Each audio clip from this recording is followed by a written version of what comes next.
The Netherlands plays with fire, Europe pays the price. Why Europe is desperate for China's help.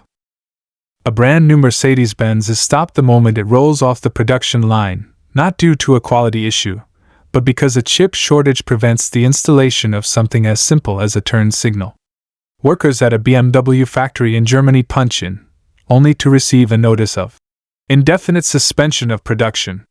This is not science fiction, it is the current reality of the European automotive industry.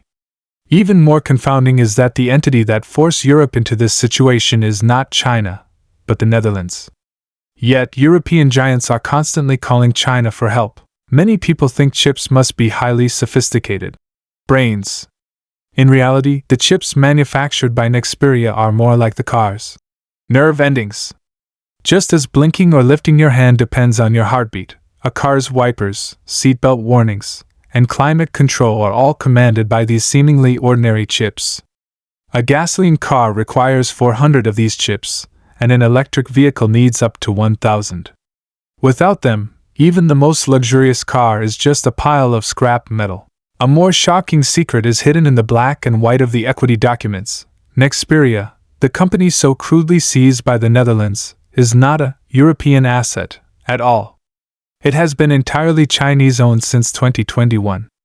Wingitech Technology of China acquired 100% of its shares through layers of compliance, becoming the sole controlling shareholder. This acquisition took 3 years of negotiation, successfully clearing hurdles like the EU antitrust review and security assessments by the German Federal Ministry for Economic Affairs and Energy. Every step was fully compliant and legal. The chip lifeline that the European auto industry keeps mentioning is, in essence, a core asset purchased with real money by a Chinese enterprise. The Netherlands thought it had won by using an obsolete Cold War-era law to seize management control. Still, it failed to understand the intricacies of the industrial chain.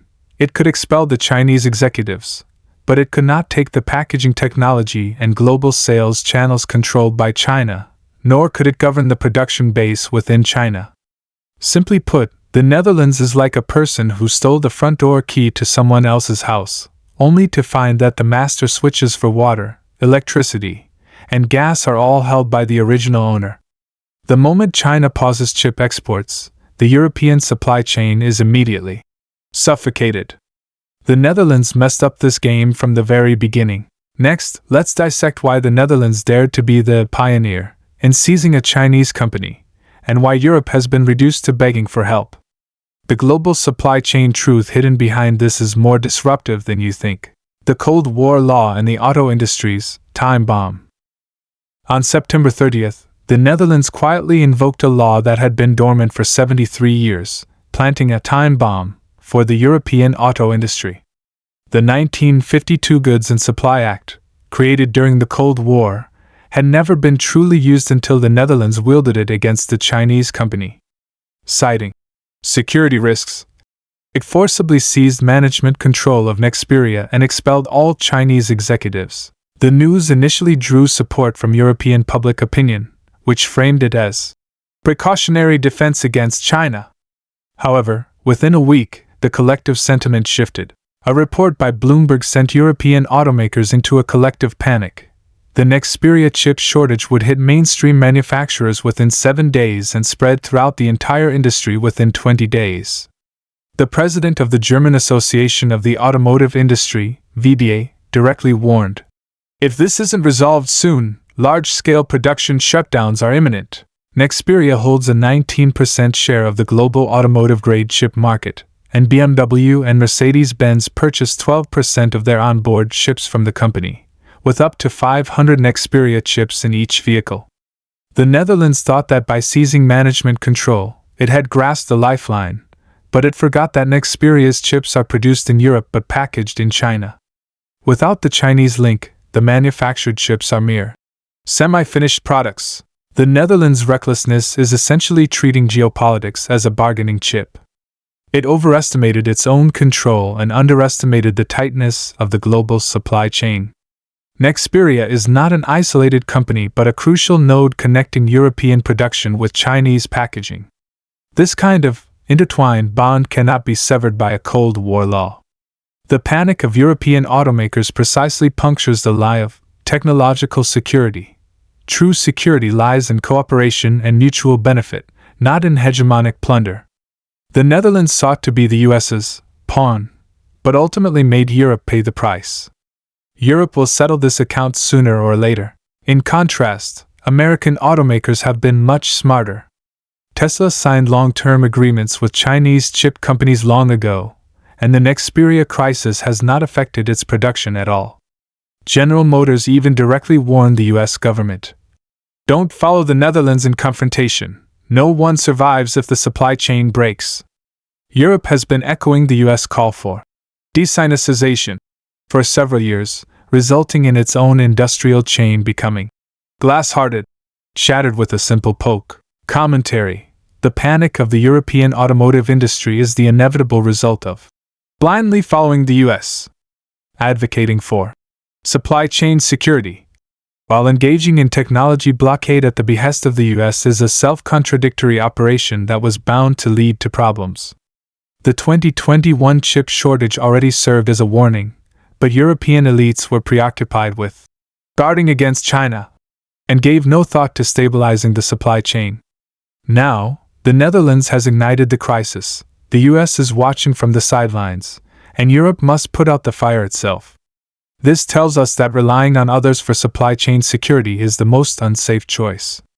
Europe's lesson this time should serve as a wake-up call for all nations. The US previously added Wingitech technology to its entity list, intending to suppress the Chinese company, but this action ironically forced China to accelerate its independent R&D efforts. China's self-sufficiency rate for automotive-grade chips has now increased from 5% 3 years ago to 15%. While not yet top-tier, it is sufficient to meet basic needs. In contrast, Europe has almost no alternative options besides Nexperia. This is the difference between independent R&D and reliance on imports. The Netherlands thought it could control China by seizing management power, unaware that China is no longer a nation to be easily manipulated. China's countermeasure is not an eye for an eye, but a necessary choice to safeguard its own rights. Those who say China is afraid of a trade war overlook a key fact. China is the only country in the world with a complete industrial system, and the resilience of its supply chain far exceeds that of Europe and the US. The Netherlands seizing a company and the US imposing sanctions are fundamentally attempts to disrupt the existing pattern of cooperation. However, the global industrial chain is not their toy. It cannot be changed at will. China is proving with concrete actions that cooperation leads to mutual gain, while confrontation results in a double loss. Europe is now desperately reaching out to China because it has finally understood this truth, though the price paid is significant. The Alstom precedent, Europe's fatal flaw. The farce in the Netherlands is a microcosm of the technology struggle between the West, exposing a fatal Western flaw, prioritizing politics over economics. This is not the first time this loophole has appeared. The plight of France's Alstom was even more tragic than Nexperia's. To suppress Alstom, the US directly arrested company executives, forcing the company to break up and sell its core assets. Eventually, General Electric acquired them at a low price, and Europe lost an industrial giant.